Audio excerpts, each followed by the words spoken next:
What's up, guys? Welcome back to another episode of the AltMed podcast. It's Andrew Dowling here, your usual co-host. I've got my man, co-host Mitch Kurtz right over there in the corner. I'm feeling pretty spryly today, Mitch, as you can tell. And we're very excited because we've got Tom Brown from Honahlee joining us. Tom, welcome to the podcast. Thanks for having me, guys. It's great to be here. It's great to have you. And Andrew, do that stuff that we need to do at the start of each podcast. Yeah. So I don't know if we put it into like a post-production and we start to include all these graphics, but call this number now and hit like and subscribe. All our channels. So Facebook, YouTube, get around it. You'll get fresh videos straight to you direct. We do it out of love. So we hope you guys like it. But today, what's your Facebook handle?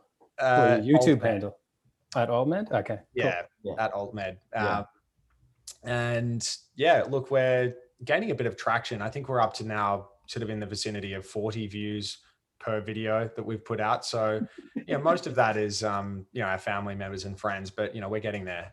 We don't have to convince Tom. He's done it all. Traction's traction, man. What are you going to do? Exactly. Tom, back a little bit today, actually.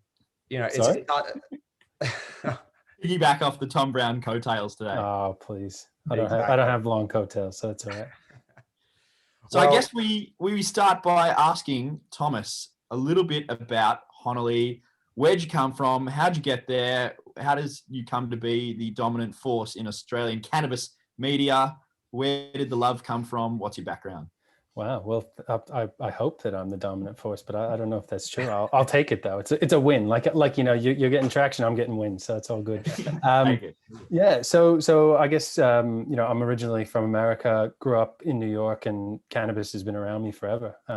Started smoking when I was quite young, and very quickly saw cannabis as both recreational, but then friends, family members were using it as a medicine, and that's where I first kind of had my eyes open to it being more than something for fun with friends. Moved to Australia about 11 years ago. And when I first got here, I actually stopped using cannabis during college, got here, and I was like, I'm in a new country. Let's see what's around with cannabis. And the group I was hanging out with were like, no, we don't do that. So for quite a while, I didn't find any cannabis. And I asked around to a couple different people, and it was really quite difficult to find. Eventually I found it, and it's just so different from America. Like it's really crap. The black market cannabis here is really crap.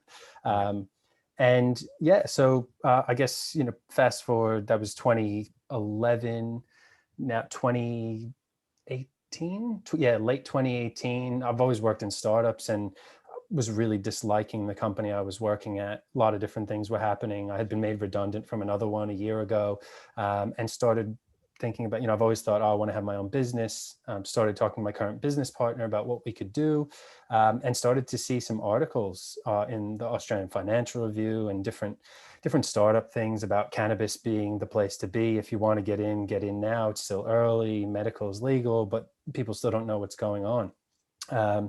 And so we were digital marketers. Jordan, my business partner, had at the time endometriosis. As of now, she's had the surgery and is recovered, but she started using CBD.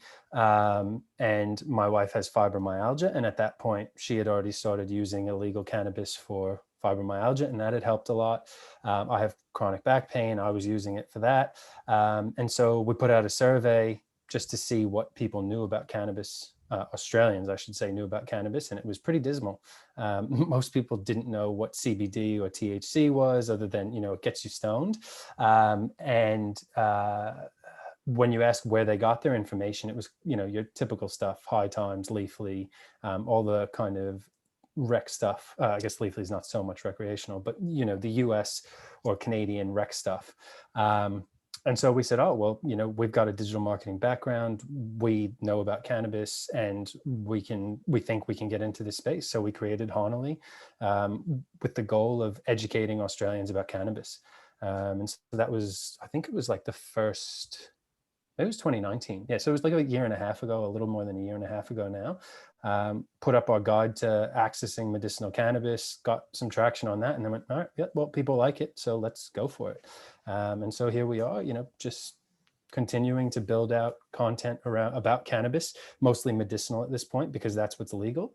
But I think people who are watching what Honahlee is doing will slowly see we're beginning to shift some content into that kind of more neutral space. We're never going to kind of have that like highly recreational audience, but we'll always talk more about health and wellness and, enhancing experiences and things like that. So nothing much about bongs and all that, even though that's a lot of fun at times. But yeah, that's not the market we're going for. But yeah, that's where we are, who we are, and what we're doing. Amazing. I guess the first thing that springs to mind when you talk about that difference between America and Australia, which would have been a shock to the system. It's so funny when you're in America, people are like, oh, what strain do you have? What do you feel like this evening? Are you trying to, have a bit more of a relaxing time? Do you want something more cerebral? Are you looking to get up and do some work? Like, what are you looking for? You can have, indica, you can have sativa, you can have Girl Scout cookies, blah, blah, blah. And then you get to Australia and say, what you got? You got weed. It's like, and it's probably PGR weed. yeah. It's just like, but what type of strain? Oh, cannabis. Like, it's green. It's green. I think you get high from it or something. Yeah. Okay. Yeah. So I completely understand that which you would have gone through when you came back. Well, when you came here for the first time, rather. Yeah, and like growing up and stuff, there were always the good dealers who had quite a bit of stuff and could talk to you about it. But actually, once cannabis really started becoming legal more recreationally across America, some of the trips back, man, I've just been blown away, even from the illegal stuff. Like I'm not there, so I have friends who still get it. And, one of them, his father, my best friend's father, who's passed away now, he used to use cannabis for like a lot of different things. He was on dialysis. He had a whole bunch of health issues. And so his son would always bring him back this like smorgasbord of cannabis. And he came to my house once my uncle was sick and we were going to help him with medicating him illegally at the time. But man, just the stuff he put out on the counter, like was, it was like you were in a supermarket, and this is just he's just bought from a dealer. He's not the dealer himself. And it's just crazy to come here and have that, even now, like to have the experience where it's just not the same. And the good dealers here are those who are actually growing it and aren't real dealers. They're kind of giving it out to friends because it's clean and it's it's local, but it's just a different world. And that kind of makes sense from the knowledge platforms as well, like talking about people not being able to access good information in Australia, and such as the reason you're starting Honahlee.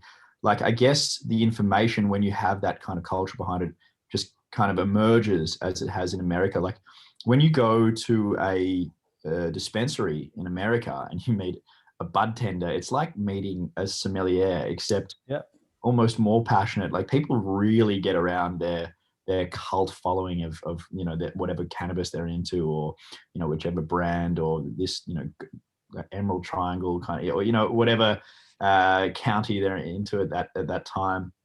And it's really, you see that in the information. So things like Leafly and things of that nature. But and beyond that, the services, which we haven't even started to see in Australia, like bud of the month type thing, and cooking with cannabis and all the other shows you see on Netflix. So. There's some really crap but good cooking with cannabis shows on Netflix. And the funny thing is, they're really some of them are really educational. Like, I don't mean like deep, this is like taught by PhD or whatever, but I'm talking about, you want to learn a little bit how to cook with cannabis, or understand some of the differences between cannabis that will give you, like you said, uplifting or relaxing and dosing and things like that. There's some really good basic knowledge on Netflix that's quite fun to watch if you just want to chill out and watch people cook and things like that, which is great. And, I think that's something that would be cool to see here in Australia. I know a couple people who have been talking about it, but haven't done it. And I think it'd be a good lift for Australia. Well, one thing that I guess that I really, love about Honahlee and what you've created is the fact that when we find ourselves in a very different environment to that in the US, where, information is constrained, the access is much harder. Having a site like that guides people and answers their really basic questions, it does break down the wall. I'm just interested, in Honahlee, like what are some of the main queries that people are throwing at you? What have been, I guess, your most viewed articles, for want of a better term? Wanting to steal my content. I gotcha. Yeah, exactly. And You got your notepad at the ready? Just you gotta frame it differently. Yeah, no, no, you're like you're more than welcome. I think, one of the important things is, I'll answer your question in a second, but two things. One is, I think everyone who's doing stuff like this is doing us a service, whether or not you like I jokingly said, even if you want to copy some of the content, it's great, because we're going to have different audiences. The community is still small. You're going to get, you're getting your traction from a different audience than I am, and they might cross over, but the important thing is that we're all working together to educate people in Australia. I think this is a problem with a lot of the big product companies as well. They see this as a market where they want to take. Like, I want these patients, I want these patients, I want these patients, but we're fighting for this tiny little pie, right? If everyone worked together a little bit more, and for example, and this kind of leads into your question, a lot of the stuff we get is about driving, right? We need to change the drug driving laws here, because it's illegal for anyone to drive with THC in their mouth, and that it's just so off base. People aren't impaired. You can have THC in your mouth forever. And, we have a campaign going, Drive Change, where we've gotten some companies involved. We've gotten some doctors, some researchers involved in that. This is like an everyone problem. It's a patient problem. It's an industry problem, because this holds doctors back from prescribing. And you'd think, when you have a campaign and a mission like this, like changing the drug driving laws to make it equal for all patients, right? You'd think that everyone would get behind that. But not really. And it's really surprising. So for me, it's really interesting that we're kind of missing out on everyone working together. So that's kind of a little bit off track. But on your question, yeah, so it's a lot of our main queries at the moment are about driving. So, what are the laws around driving? How long does cannabis stay in your system? We get a lot of questions about access. So, how do I access cannabis? Who are the clinics to go to? Who are the doctors to go to? We quite often, which I'm a little bit surprised about, quite often we get queries on, like, how do I buy cannabis from you? I don't think we give that vibe off, but it's cool if you want to ask. I just tell you I don't sell it and refer you on to someone. But, I think, and the good thing about that is that's part of our plan down the line, right? When things do become legal, we want to be able, we hope that people trust Honahlee enough to come to us to get cannabis for whatever their needs are, if it's recreational or wellness, So yeah, those are probably the top ones. We have articles, most of our content's created based on the questions that we get. So, one that we just put out was, what is a tolerance break and why is it important? And that's, again, most people think that a tolerance break is for people who are smoking joints. But that's not true. It can be useful for people who are medicating or people who are using it recreationally. So yeah, that's really, really quite interesting. I mean, yeah, I think that whole Drive Change campaign that you guys have really been promoting is excellent. I mean, we're getting excited about the fact that Victoria is looking like it's going to go first in that respect. But that issue, even in isolation, just highlights how disparate, and this is probably something you would have observed in your time in the US. Each state's doing their own different thing. There is harmony among the states here in Australia, but I suppose that broadly leads into my next question, which is, everyone in this industry in Australia, well, a lot of people, this is the only industry that we've seen. So we're kind of just used to the parameters as they've been set. And we're used to that state doing something differently to that one. But I'm just interested, coming from an entirely different approach to, setting up an industry, as is the case in the US. What are some of the observations that you've made, having the US as a reference point? Just generally, or about medical, or? Yeah, I mean, I guess we could start with medical. I suppose that's probably more pertinent to the Australian market, but yeah. I think the craziest thing that I've seen in terms of differences between America and my medical cannabis, like legal medical cannabis experience in America, is purely New York, because that's where my family is from, and two of my family members have used cannabis as a medicine. One of them is currently using it, and I helped her to find a doctor who would prescribe or get her the card. Now she's older, various different medical conditions, and I went and helped source that doctor for her, and then she got in touch, and I was just really amazed at how poor their care for a patient is. It's actually just kind of, here's your card, good luck. Like, wow. And it's pretty crazy. And I, as someone who has seen, recreational use and medicinal use, if it's recreational and that's what you're looking for, that's cool. Like, like Mitch said before, you get a bud tender and it's all good. They're going to help you out and give you some guidance. But for someone who's older and wants to use cannabis purely as a medication and doesn't know much about it and is on other medications, a doctor who just gives you a card and says, get some CBD and THC and start here, good luck. That to me is pretty crap. And it's a little bit dangerous, Yeah, like, it's a bit, yeah. I mean, that whole card system is just, that blows my mind. So you go and see the doctor over there and they say, what is it, you just get a card that allows you to go to any pharmacy or dispensary and just purchase medical grade cannabis. Yeah, pretty much. And the reality of it is there are limited number of dispensaries in New York, because I think it's still quite small compared to some of the other states in terms of the medical cannabis, I guess, framework and use. But yeah, and I'm talking like New York City, Brooklyn, Staten Island. I'm from Staten Island.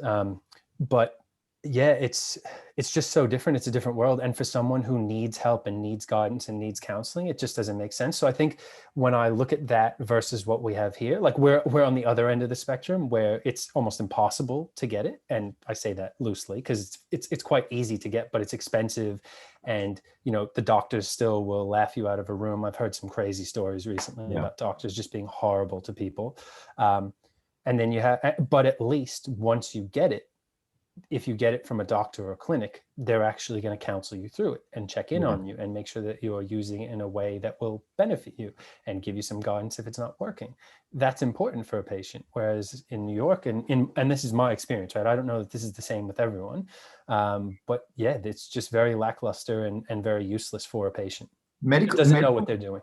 Medical grade cannabis also has a slightly different kind of meaning in America, or at least the way they judge it, as I understand it. For example, it's arguable whether the TGA, enforces a lot of the laws they put in to the utmost of their capability, but they do at least have pretty strict guidelines around what would constitute a medical grade product. Whereas in the States, it's not federally legal, so they don't mandate it. The FDA doesn't kind of control that process, number one. And then number two, if you're getting a product tested over there as a medical product, well, they're not independently accredited labs. So a lot of companies will pay the highest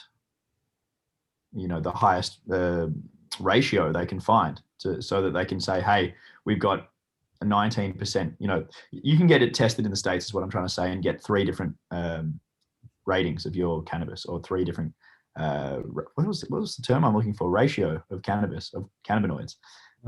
And you basically, the clinics or the labs that win out are the ones that actually give you the best or the highest ratings of THC or CBD. Assay is the term I'm looking for. That's the one. So that to me is not a very clinical kind of system, as opposed to. So you're saying they're independent labs. They're not state approved or certified labs. So they're not yeah, correct. Yeah. Not the same scrutiny that we would. Yeah. And I think, like, you talk about just cannabis generally, I think, and there's that trade-off then, right? Because in America, and it's probably, again, with my experience in New York, it's a little bit different, but in other states where it's, I guess, more popular and has been around a bit longer, and recreational, medicinal, whatever, they're talking about terpenes and minor cannabinoids and things like that. Whereas here, we're talking about CBD and THC. And, I've spoken with some product companies here where I've asked about, what strain or what other cannabinoids or what terpenes are in their product, and they're like, oh, it's different from every batch, so you need to get a COA, and we don't really care. It's more about CBD and THC. And you're kind of like, well, it's a pretty weird way to look at things as well, particularly if it's a patient who needs a consistent medication every time. And that's a couple of the bigger companies, mostly international, but it's still, there's a very different way we look at cannabis in Australia than overseas, and it's challenging, I think, for a lot of people. Absolutely. And I think we're still a few years behind the States as well in terms of the stigma around cannabis in Australia. Like you're talking before about patients being laughed out of the doctor's surgery, if you will, or practice. It would, I can't imagine that. It would possibly happen in parts of America, but I just don't hear stories like that coming from America these days. It's too far spread. It's too abundant. I don't. Well, you don't even go to a doctor's office to get the cannabis prescribed in the first place. But I just think that that villainization piece. It feels like we've gone, all the way from one end of the spectrum to the other. We've gone from full, jail time stigma, your reefer madness kind of scenario, all the way to now it's like we're prescribing it for people, but you have to be seriously ill. You have to have tried a bunch of different medicines as a first line therapy.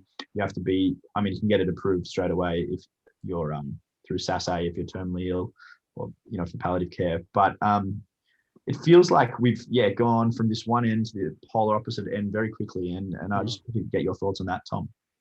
Yeah, I think that's one of the reasons that we continue to do what we do at Honahlee, because like you've said, Australia has seen this villainization, and we're still seeing it with doctors, and we're still seeing it with a lot of people. Something Andrew mentioned before, one of the things that is important is that cannabis it's a medicine, but it's also something that people can use for other reasons, whether it be health and wellness or just for fun. And I think that's an important piece that we're missing in Australia. And you have, like you've said, we've gone from this place where if you use cannabis, and this still happens, and I think this is what the doctors who laugh people out of the office think, is you use cannabis, you're a stoner. You're not going to move off the couch, or you're a drug addict.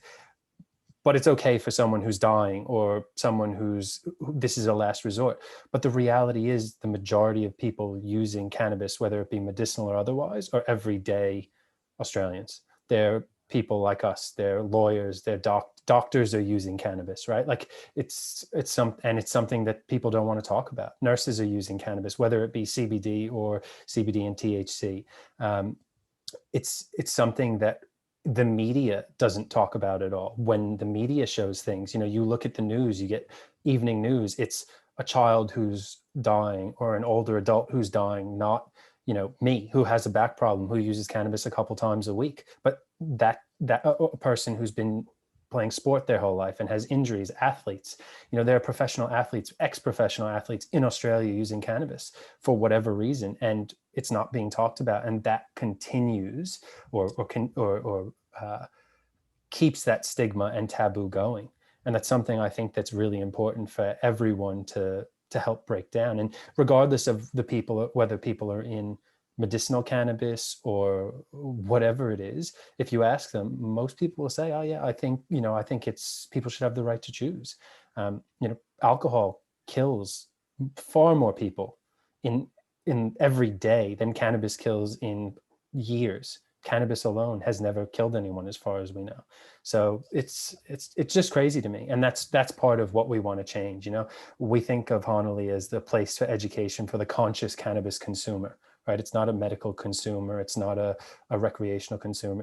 It's someone who is thinking about consuming cannabis for some purpose and wants to learn about it and make a decision, right? Whether they want to use it or not. And that's their choice. And that's what we think. And that's where education should help. Very interesting. And a lot of people, it's interesting when you put it like that. There's a lot of different people using cannabis kind of in the middle there that aren't, on one end of the spectrum. I even hear there's university students using cannabis these days. Oh, wow. Really? That's crazy. But yeah, I guess for me, I come from a bit of a cannabis family in terms of being in that space for a while. So I'm a bit closer. It's very destigmatized in my world. But Andrew, would you're possibly from a bit more of a conservative? Yeah, I mean, I certainly don't have an uncle who is a world-renowned cannabis geneticist, but or anything like that. But no, Doesn't everyone have that? Oh, I definitely do. I don't know what's wrong with Andrew. I thought it was your auntie. yeah, It's my third cousin on my aunt's side. Ah, yes. yeah, it's a really good point, Tom, because it's like I guess it's a bit of an irony or paradox that, the stigma, if you were to ask someone who is chronically ill, are they taking, what do people react when they tell them that they're taking medical cannabis? I still think even in that situation, people are like, oh, you're taking cannabis for your therapy. But then to the rest of society, the fact that we've kind of quarantined only those people get access itself perpetuates a separate stigma. And until we facilitate access to areas where other countries around the world have deemed that the use is safe.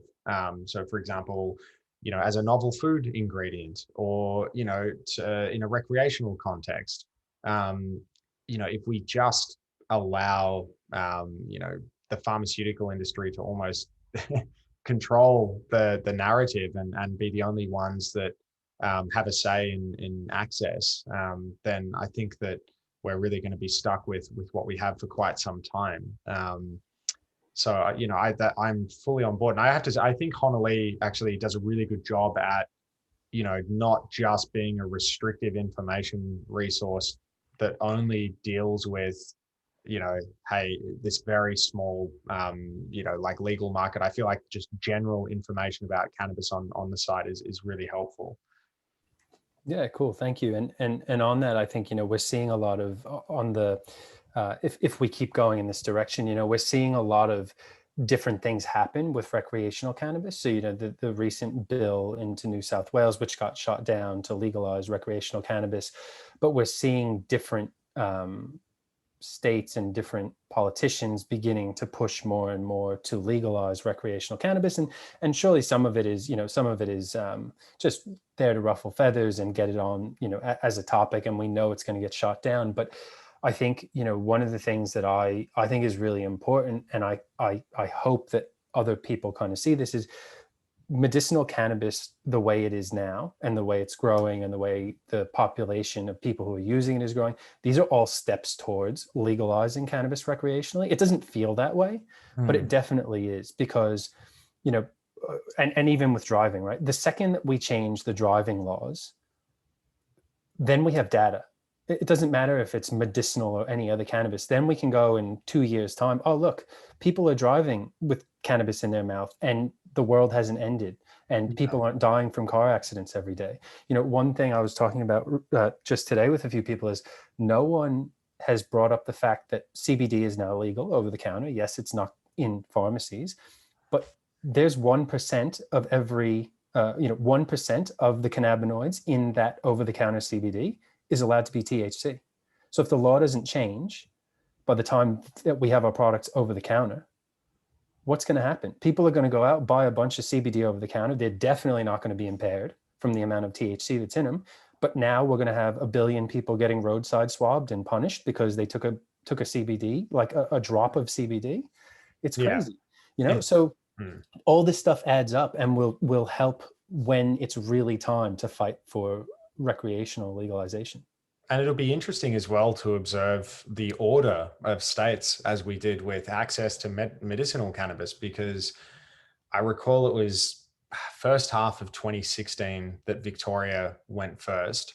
I know that the federal government, if anyone in government in ACT or Northern Territory is listening, they'd be well aware that the federal government can very quickly veto territory laws, and the Commonwealth government has power to do the same over state laws. It's a little bit more complicated. Won't bore you with any sort of constitutional lectures here, but I think that the order in which the states go will be really interesting, because already again Victoria is looking like it's leading the way on the drug driving law change, and yeah, bit by bit as the stigma, the wall starts to come down, we then move to a situation where, one state, I don't know why, I've just got this feeling it's going to be Queensland.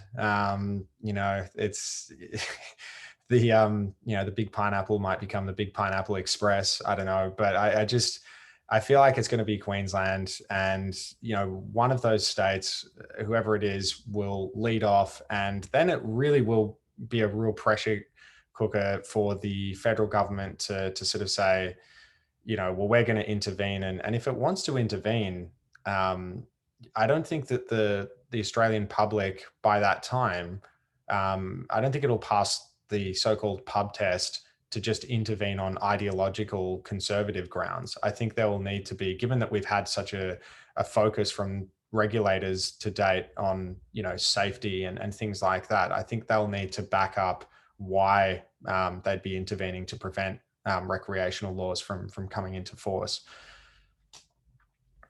Totally agree. I completely agree, and I think it'll be hard. Yeah. What do you have, Mitch? Andrew, yeah.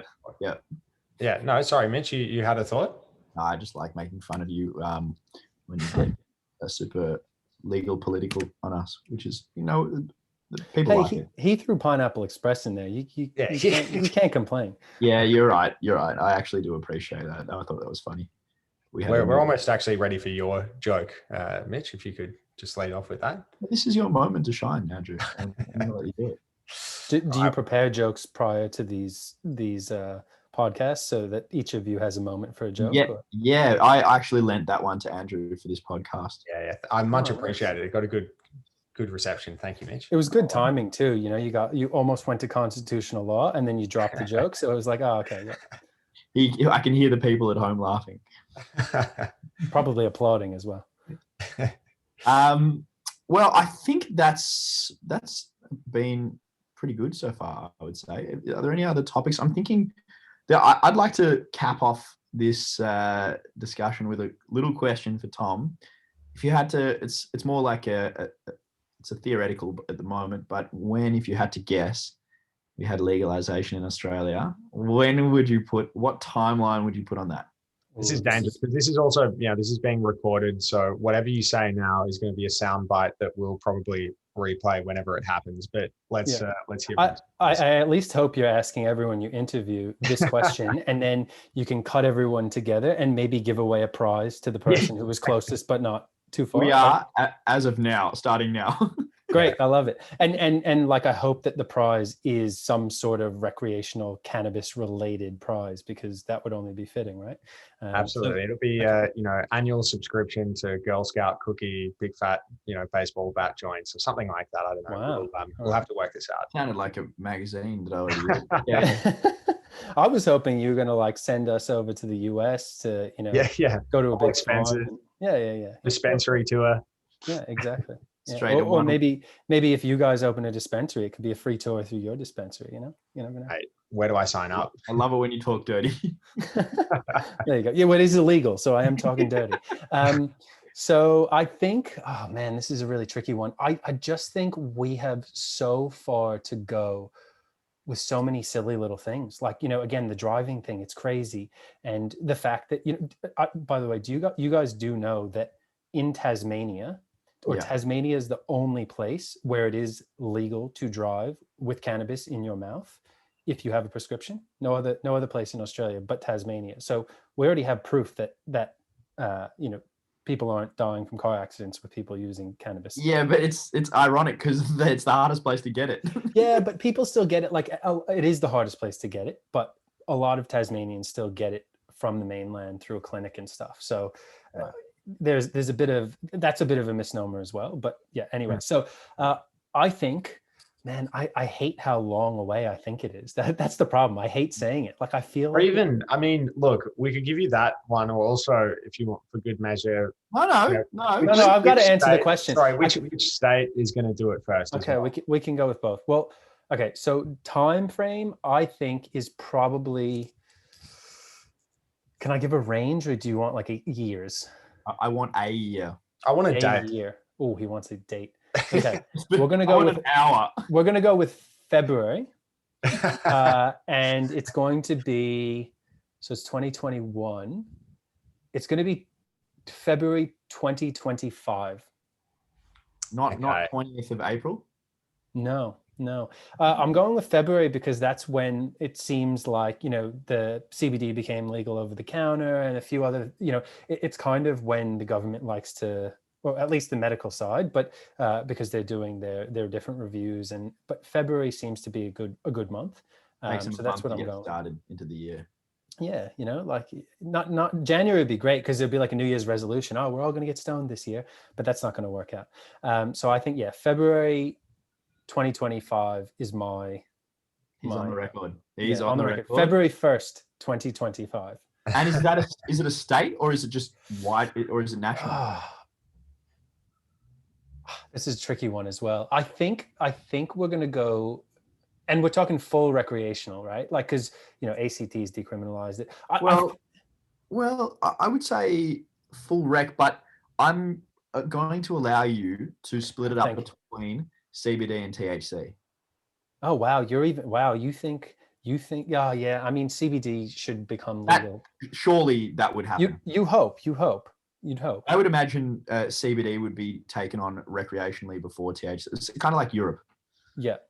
That's what I would in my head. I feel Australia's conservative enough to adopt that approach before anything. Yeah, I think I agree. CBD will happen first, I think, but I'm just going to go with I believe that ACT is going to be the first to go full rec, and because it's an easy next step for them. Like there have been some reports that say that nothing's going to change, and I just think it's a little bit logical. I do agree with what Andrew said before. If one state goes, it's going to be tricky for the other ones not to, or not to really begin to push that hard. So, I've got a question for you. If New Zealand had legalized recreational cannabis, how far behind would Australia have been?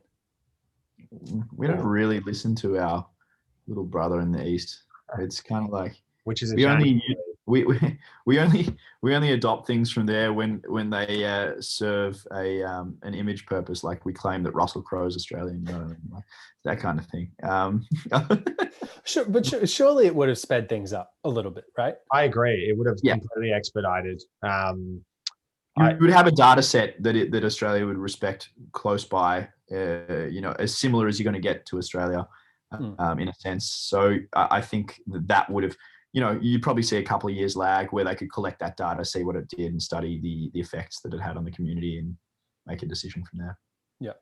Couple of years. Okay. So 2 years. I'd like an exact number of months, please. I'll say 28 months. Oh, okay. Nice. Good. Yep. Maybe it's the fact that I come across as the conservative lawyer here, but I'm thinking 2028, no earlier. I still think we're 7 years away from, and I think it'll be Victoria, because I think what might happen is if any of the territory governments attempt to do it, it'll just get struck down really quickly. Do you mean in totality, like all cannabis, or do you think CBD will go first? I think that. Yeah, it is a really good question, because I mean, one of the things that you'd imagine would inform their opinion would be the respective scheduling. And, one of the gripes that I have is that, it's not just THC that's treated as the highest schedule. It's, all other cannabinoid compounds other than CBD. So until such time that they bring all of the non-psychoactives down from that very high level to a lower schedule that's probably more appropriate and befitting for those compounds, I think that it's we're stuck in this situation where that recreational decision will be sort of saying, well, hang on, are you going to really turn this Schedule 8 medicine into a recreational product? If it was just THC on its own in that class, then it would be much easier to say, yeah, we're going to make these lower scheduled products recreational. But I'm hoping that by 2028, we have, some, really controlled recreational products containing THC available for sale in Victoria and then, probably other states we like to think of ourselves as pretty progressive down here. And, there's revenue for governments to be made. If you just want to apply the single neoliberal lens here, there's a lot of money to be made. So I hope the conservatives are listening to me when I say that. Yep, I agree with you on that one too. And I think the one challenge is, like, you'll get some people who are really worried about the money to be made, but I think most people are going to look at public health. And I think that in line with what you said, if we can see those other cannabinoids be down scheduled, you see CBD become legal, then we've got that data set and it'll be easy. The reality is, and this is again, going back to Honahlee, that's what we think. Like, we want to give you the information for you to make a choice. We're never going to be telling you cannabis is great for you or the best thing for you, but it's pretty straightforward once you weigh it up. Cannabis versus alcohol, cannabis versus opioids, whether you're looking at it recreationally or medicinally or whatever. Tobacco. It's a pretty simple choice if you're willing to open your mind up and look at some of the data, right? And indeed, I think, like all political change, it will be underpinned by lobbying and all sorts of efforts. And, we saw in New Zealand a really, I guess, a successful campaign, you'd have to say, from some pretty conservative groups.